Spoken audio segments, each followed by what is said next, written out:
இருக்குது.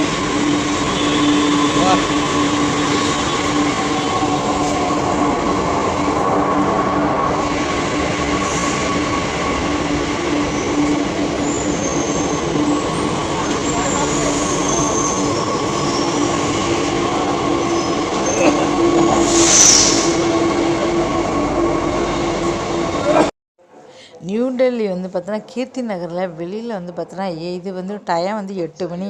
8 மணிக்கு பாருங்கள் எவ்வளோ புகை சூழ்ந்து இருக்குது. பெரிய பெரிய பில்டிங்லாம் பார்க்க சூப்பராக வந்து தெரியும் கீர்த்தி நகரில். ஆனால் இப்போ புகை சூழ்ந்து இருக்கிறதுனால வந்து பார்த்தீங்கன்னா எப்படி இருக்குது பாருங்கள். இந்த வீடியோ பிடிச்சா மறக்காமல் சேனலை வந்து சப்ஸ்கிரைப் பண்ணுங்கள்.